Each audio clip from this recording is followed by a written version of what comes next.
Ikaw ba ay tunay na leader or lideran lang? Pag-usapan po natin yan sa devotion natin na ito. Magandang araw po sa bawat isa sa inyo. Welcome back to our 365 Daily Devotion Seminar Edition. Na pag-usapan po natin ngayon ay patungkol sa mga elders sa Bible. Ano ba ibig sabihin ng elders? Specifically sa New Testament. So basahin po natin, in the New Testament, elders were appointed to shepherd, teach, and oversee local churches. They are also called overseers or bishop and pastors, shepherds or poymen, showing their responsibility to care for God's flock. Now, para po mas alam natin, no, mabilis lang, elders, bishops, pastors, pare-pareho lang po yon, isang office lang yun sa New Testament. In fact, yung elders, ito yung mga leaders ng mga churches at ang ginagawa nila, nag-overseer sila, nagbi-bishop sila, nagpapastor sila. Kumbaga yung pastor tsaka bishop, ano po siya, verb or action word. Yun yung ginagawa, yun yung trabaho ng mga elders. Nagbi-bishop, nag-watch over. So naglagay lang po ako dito ng notes. Elders, bishops, and pastors refer to the same role. Number 2, elders are leaders of the New Testament churches. And number 3, elders are selected mainly by moral standard. Now, sasagutin po natin yung tanong na, ikaw ba ay isang tunay na leader or naglilider-lideran lang? Yan po yung isang bagay na pwede nating matutunan sa mga elders, sa mga pastors or bishops ng New Testament churches. Now, sabi po rito sa Acts chapter 20:28. Basahin po muna natin sa verse 17. From Miletus, Paul sent to Ephesus for the elders of the church. So, ipinatawag ni Apostol Pablo yung mga elders, mga matatanda ng iglesia, mga leaders po yun ng mga churches. So, ito po, church sa Ephesus, pinatawag niya. Now, para po mas maintindihan natin, si Apostol Pablo po, matagal sila magkakasama ng mga elders na yon. So, si Paul yung nag-train, talagang nagpagal, nagtrabaho ng husto, pinaglingkuran niya yung church sa Ephesus. Ito yung mga taong pinaglingkuran niya sa ministry. Trainin niya, tinuruan niya talaga. At nakasama niya ng matagal. Dito po sa lugar na ito, barko po yan, napasakay na ng barko si Apostol Pablo, pupunta siya ng Jerusalem. Very madamdamin po ito, nag-iyakan sila dyan, nagpaalamanan sila dito sa lugar na ito.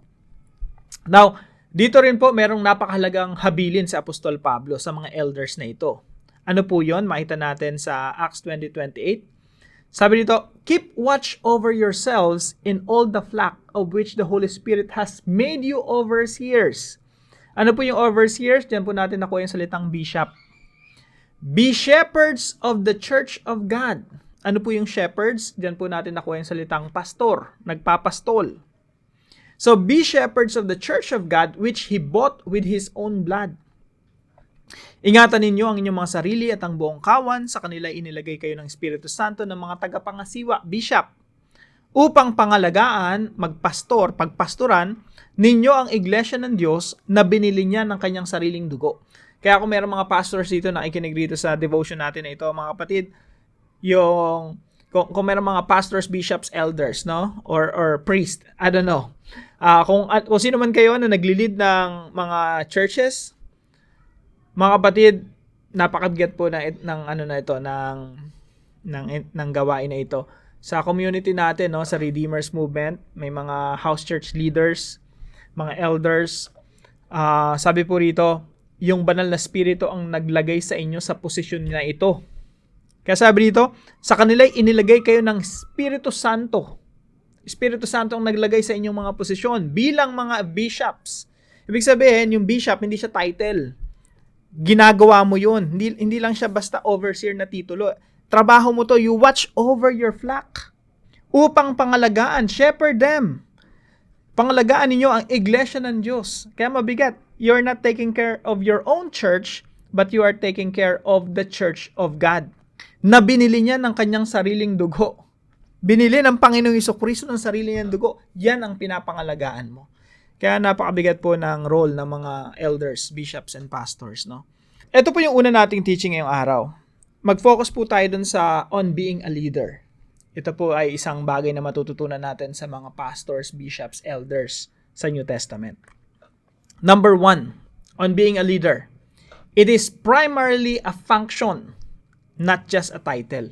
Kapag ikaw ay leader, Pwede mo itong i-apply kung ikaw ay business leader, community leader, politician, or leader ka sa isang departamento. Yung position mo na yan, it's not a title eh. Well, part yung title, but it's a small part of the entirety. On being a leader, it is primarily a function. Function siya eh, role mo siya, ginagawa mo siya. Kaya dito yung shepherds, function eh. Tingnan po natin dito sa 1 Peter chapter 5 verse 13. Ito pa isulat ni Pedro. Sabi dito, to the elders among you. Kausap niya na may mga elders. Be shepherds. Ano po ibig sabihin ng be shepherds? Function to eh. Kailangan i-fulfill mo yung function mo, yung role mo. Kaya po ang tunay na leader, nagli-lead. Hindi po yan title lang. Be shepherds of God's flock that is under your care, watching over them. Ano po yung watching over them? Bishop po ito na action word.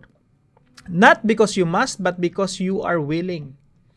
So, it is primarily a function, not just a title. Kaya po kung ikaw ay manager, hindi siya basta manager lang eh. You are managing people.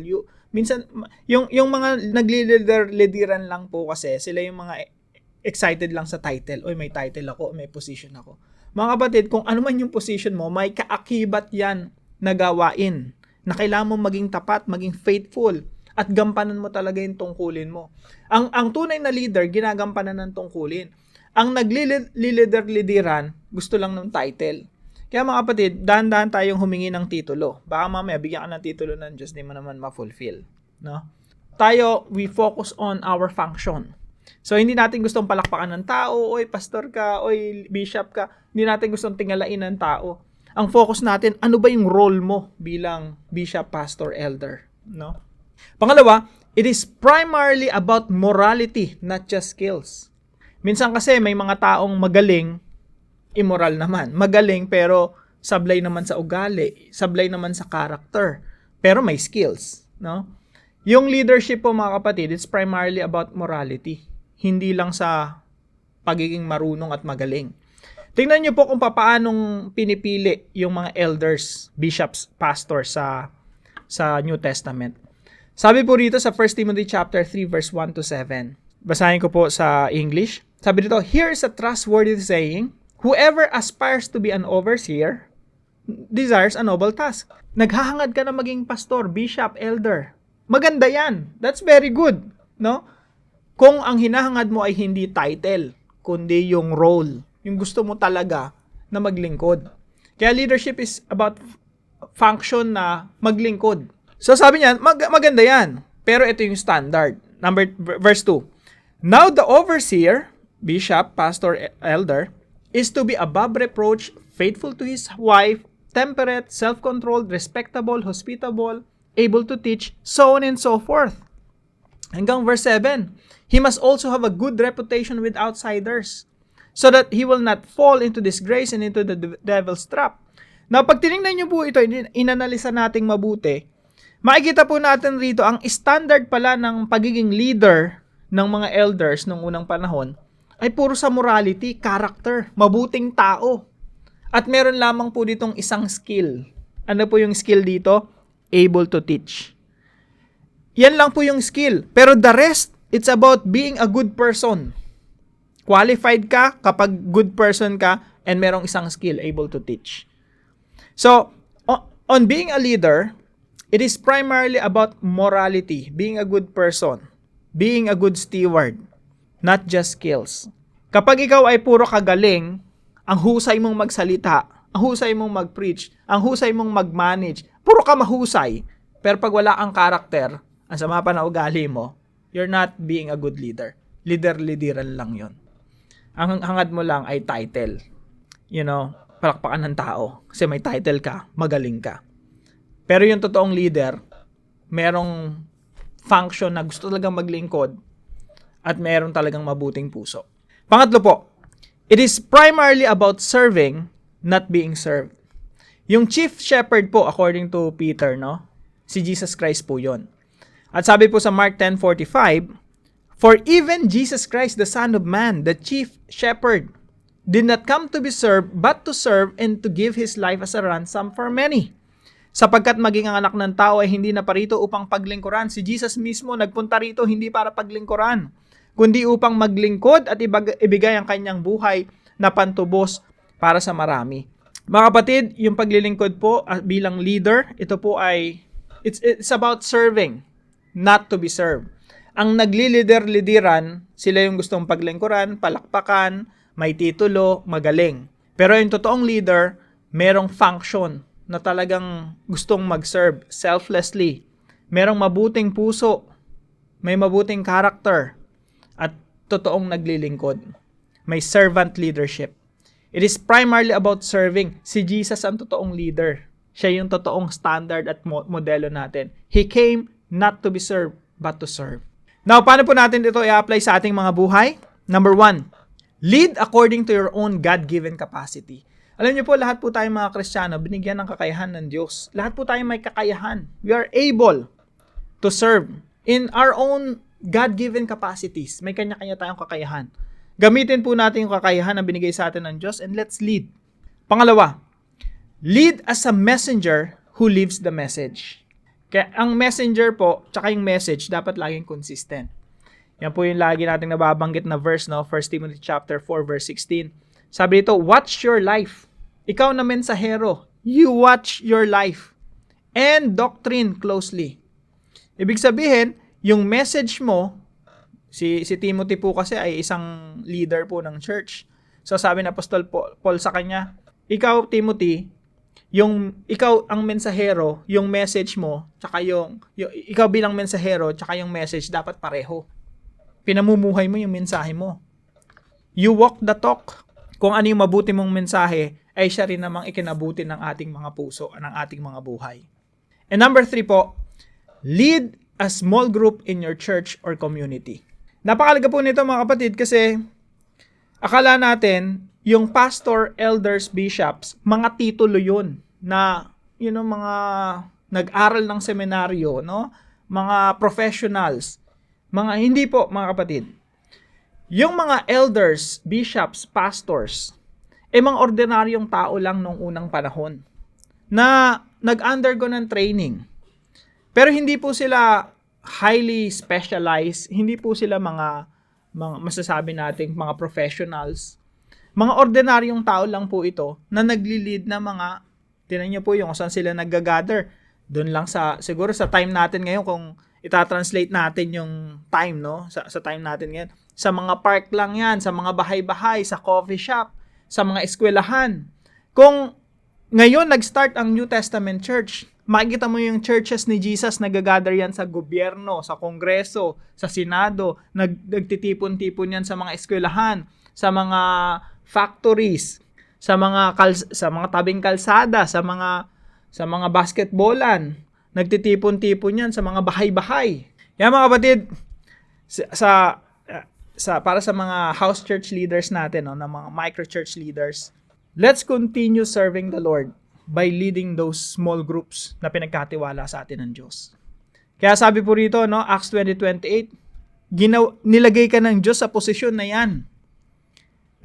Nilagay ka ng Santong Espiritu para mapunta talaga sa posisyon na yan, to become overseers, to shepherd the church of God, which He bought with His own blood. Huwag mong isipin na 10 lang yan nandyan sa house church mo, sa micro church mo. Sabi mo, 10 lang naman to eh. Hindi mo na pagbubutihin. Isipin mo mabuti, binili yan ng Diyos, ng Panginoong Jesucristo ng sariling niyang dugo. You shepherd them diligently, prayerfully, carefully. Para po sa ating discussion, how can you be a better leader at home, church, community, business, or organization? Pag-usapan po natin yan sa ating mga discussion groups. Samahan niyo po ako sa panalangin. Heavenly Father, thank you for calling me to lead in the capacity you have given me. Help me to be a leader who reflects Christ, serving rather than seeking to be served. Grant me wisdom to lead with humility, integrity, and love. Strengthen my character so that my leadership is built on good character rather than mere ability. Teach me to shepherd others with patience and grace, always pointing them to you. May I lead in my home, church, and community in a way that glorifies you. Fill me with your Spirit and guide my steps daily. In Jesus' name, amen and amen.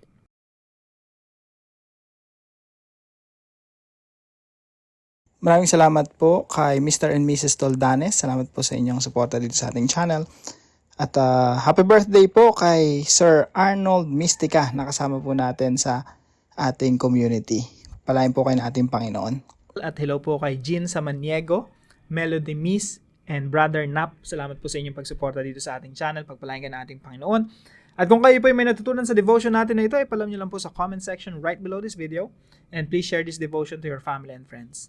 Maraming salamat po sa bawat isa sa inyo. See you po tomorrow 5 a.m. dito sa ating Daily Devotions.